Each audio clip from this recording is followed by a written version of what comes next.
ঊর্ধ্বমূলম, ঊর্ধ্বমূলম তো বরুণ বাবুরও। আজকে এখানে বাবা বলছেন, ওপরে উদাহরণটা না এত সুন্দর দিয়েছেন যে মানুষের বুঝতে এতটুকু অসুবিধা হবে না, এত সরল উদাহরণ বাবা দিলেন।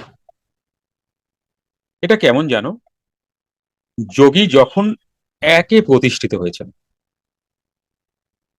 মানে যেখানে আমি ভক্ত তুমি ভগবান, এটা একটা অবস্থা দ্বৈত। তারপরে আমি শ্রীকৃষ্ণ, কেমন, আমি মহাদেব, আমি চতুর্ভুজ নারায়ণ। এই যে এখনো আমি জড়িয়ে আছে, আমি তো নারায়ণ তো অবশ্যই, আমি কৃষ্ণ তো অবশ্যই, কিন্তু আমি কৃষ্ণ হয়ে আছি, এই জায়গাটা এখনো আছে। তাহলে বাবা এই চরম চরম জায়গার কথা বলছে। যখন একজন যোগী তার সমস্তটা, তার টোটাল জার্নিটা দেখতে পান, তোমাদের প্রত্যেকের ইচ্ছা করে না আগের জীবন কি ছিল দেখতে? অনেকের, কিন্তু অনেকের, আমারও ছিল একটা সময়, খুব প্রবল ইচ্ছা ছিল যে আগের জীবন দেখবো, কিংবা তার আগের জীবন দেখবো, খুব ইচ্ছা ছিল। তো দেখো, এই যে অবস্থাটা, এই অবস্থায় এসে একটি যোগীর কি অবস্থা হয়, সেটা গীতায় শ্রী ভগবান বলে দিলেন। গীতার শ্রী ভগবান বলে দিলেন কেমন অবস্থা হয়। যে বাবা এখানে বলছেন, যেমন একজন অতি গরিব হঠাৎ কোনোভাবে ধনশালী হইয়া সুউচ্চ অট্টালিকায় বাস করিয়া দূরে গরিবদের দেখিতেছেন, সেইভাবে নিজেকেই নিজে দেখা, মানে ফিরে দেখা, যে আমি কি ছিলাম, কি কি ভাবে ছিলাম, এবং সেটা কেমন। তাই এটা গীতাতে কিভাবে বলছেন, বলছেন বৃক্ষাদিতে দেখা যায় ঊর্ধ্বে শাখা এবং অধোতে মূল, মাটির নিচে মূল এবং মাটির ওপরে শাখা প্রশাখা ডালপালা। কিন্তু এখানে ভগবান বলিয়াছেন ঊর্ধ্বে মূল, অধোতে শাখা, এবং ঊর্ধ্ব মূল মধ্য শাখা। এটা কোন গাছে, গাছকে দেখানো হচ্ছে এখানে বোঝানোর জন্য, অশ্বত্থ গাছকে। আর অশ্বত্থ গাছের নেচার তোমরা অবশ্যই জানো, যেটা মানুষ বারবার করে, তাই না? অশ্বত্থ গাছের নেচারই তো আমাদের নেচার। কিছু নাই আইসা আজ রয়েছি, কিছু নাই আইসা আবার উঠেছি, আবার উঠেছি মানে আবার জন্মেছি, আবার মেরে দিয়েছে প্রকৃতি, আবার উঠেছি মানে জন্মেছি, তাই না? প্রকৃতি তো বারবার মেরে দিচ্ছে। এই যে মারছেন এই প্রকৃতিটাকে, এই প্রকৃতি হচ্ছে, এটাকে মারেন, তাকে রুদ্র বলা হচ্ছে। বুঝে যাচ্ছে, নাম দেওয়া হয়েছে রুদ্র, ইনি শিব নন, শিবের সামান্য সত্তা, মানে শিবকে চেতন সত্তা। শিব বলতে কিন্তু সেরকম কিছু তোমরা ভেবো না যে শিব বলতে একটা ওই ভগবান শিব যেমন তোমরা দেখছো, না। শিব হচ্ছেন আদি চেতন সত্তা। কেমন, যে প্রাণের যে সিস্টেম এটা কাজটা করে, তার না, তাকে রুদ্র বলা হচ্ছে। বোঝা গেল? এইবার এটা জানতে পেরে তাকে আমরা পূজা করি। কি ভেবে পূজা করি, না মায়ের কাছে অন্যায় করলে মা তো ক্ষমা করে দেয়, বাবার কাছে অন্যায় করলে বাবা তো ক্ষমা করে দেয়, তাই এনাকে বাবা ডেকে, ভোলে বাবা ডেকে ভোলানোর চেষ্টা করি। সে তো প্রত্যেকবারই, সে তো ভোলে না। আমরা কিন্তু অ্যাকচুয়ালি যেন ভয়ে ভজনা করি, ভালোবেসে না। কিন্তু একটু ডিপে যাও, তাহলে বুঝতে পারবে যে আমরা ভয়ে ভজনা করি, ভালোবেসে না। সাধনা করি এটাও কিন্তু ভয়ে। যোগীরাজ, যে যোগীরাজের যে ক্রিয়াযোগ, এখানে সত্য বাবা কি বলছেন, যোগীরাজের পৌত্র সত্য বাবা কি বলছেন, বলছেন অল্প না, এই সাধনা যদি তুমি স্বল্প করো, মানে অল্পর থেকেও অল্প, তবুও মৃত্যু ভয় হইতে পরিত্রাণ পাওয়া যায়। গীতাতেও তা বলা আছে। কারণ মানুষের কিন্তু একটা ভয় পেছনে পেছনে থাকে, সেটা হচ্ছে মৃত্যু ভয়। সংসারের কোনো কারণে ওটা ভুলে গেল, মাঝে মধ্যে খেয়াল পড়ে, মনে আসে মৃত্যু ভয়, এটা কিন্তু থাকেই থাকে। তো এই সাধনা যদি স্বল্প মাত্র করা যায়, তাহলে মৃত্যু ভয় হইতে পরিত্রাণ পাওয়া যায়। এমন উল্টা নিয়মের বৃক্ষ কোথাও দেখা যায় না। কিন্তু যখন ভগবান বলিয়াছেন তখন নিশ্চয়ই আছে, যাহা যোগীদের বোধগম্য। যোগীরা না সবকিছু একটু উল্টাইয়াই বলে, আমি যে দেখলাম বুঝলাম। সোজা সোজা যোগীরা বলতে জানে না। কেন বলতে জানে না? কারণ বললে তুমি ভুলভাল করবা। কইরা ভুলভাল করা যায় যেখানে গুরু সাপোর্টে থাকবে, কিন্তু শুধু শুনে শুনে যদি করো তাহলে সেটা ভুল হওয়ার সম্ভাবনা অনেক বেশি থাকে। আর তাতে করে যেহেতু গুরু থাকেন না, তাতে করে তোমার ক্ষতি হয়ে যেতে পারে। কিন্তু যখন ভগবান বলিয়াছেন তখন নিশ্চয়ই আছে, যাহা যোগীদের বোধগম্য। আজ্ঞা চক্রের ঊর্ধ্বে যাহা মূল বস্তু, পরমাত্ম তত্ত্ব বা পরমাত্মা তত্ত্ব। আজ্ঞা চক্রের ঊর্ধ্বে মানে ভ্রুর ঊর্ধ্বে। আমাদের বডিতেই তো সব আছে, সমস্ত তীর্থ এই বডিতে আছে, এই দেহতে আছে।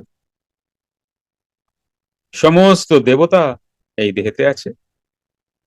তেমন এই ইউনিভার্সের সমস্ত কিছু, এই ব্রহ্মাণ্ডের সমস্ত কিছু আমাদের দেহেতেই আছে। তাই আজ্ঞা চক্রের ঊর্ধ্বে যাহা মূল বস্তু, পরমাত্ম তত্ত্ব, এবং নিম্নে হস্তপদাদি এবং ইন্দ্রিয়াদি বিশিষ্ট যে কলেবর রূপ অশ্বত্থ বৃক্ষ, তাহার কথাই বলিয়াছেন। অশ্বত্থ অর্থাৎ অস্থায়ী। কে অস্থায়ী? মানুষ অস্থায়ী, তাই মানুষকে অশ্বত্থ গাছের সঙ্গেই তুলনা করা হয়েছে। আজ আছে কাল নেই, এমতো দেহই অশ্বত্থ বৃক্ষ। এই বৃক্ষের মূল হইতে অর্থাৎ আজ্ঞাচক্র হইতে সহস্রার, যেখানে স্থির প্রাণরূপ ব্রহ্মের অবস্থান স্থল, সেখান হইতে চঞ্চল প্রাণাদি বায়ু সকলের কার্য ব্যক্ত দ্বারা অধস্থিত শাখা রূপে হস্তপদাদি ইন্দ্রিয়ের কার্য বিস্তৃত হইয়াছে। আবার অধ হইতে বিভিন্ন নাড়ি ওপরে মস্তকেও গিয়াছে। বেদ সকল ওই বৃক্ষের পত্র অর্থাৎ তিন গুণেই হইতেছে এই কলেবর রূপ বৃক্ষের পত্র স্বরূপ।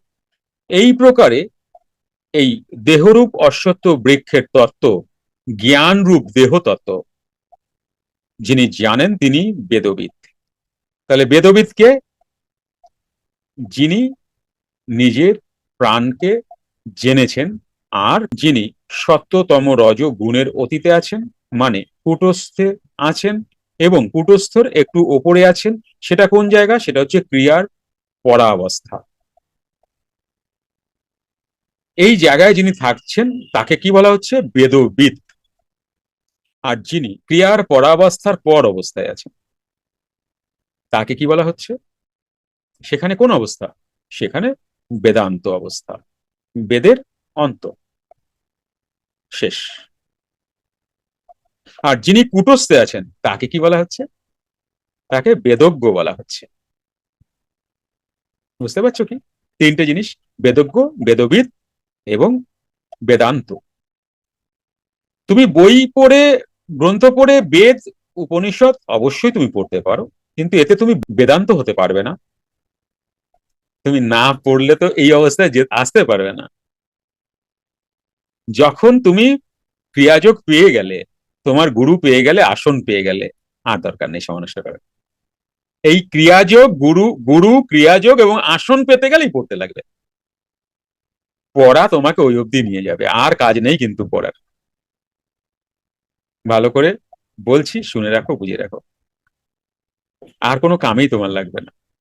সেফ তাহলে এত পড়াশোনা, এত অধ্যয়ন, এত সংস্কৃত বিড়বিড়, এত জ্ঞান তোমার, পুঁথিগত জ্ঞান কত অব্দি নিয়ে আসলো তোমাকে? সেফ আসনটুকু অব্দি নিয়ে আসলো। এরপরে তোমাকে যে প্রাণায়াম তুমি করছো আসনে বসে, এবার আসন তোমাকে ফার্স্ট বেদজ্ঞ বানাবে, তারপরে বেদবিদ বানাবে, তারপরে বেদান্ত বানাবে। তারপরে তুমি যা বলবা তা কি জানো? গাড়ি বাবা কি বলছেন? হাম जो कहे सो বেদ है, মতলব বেদ জ্ঞানে সত্য।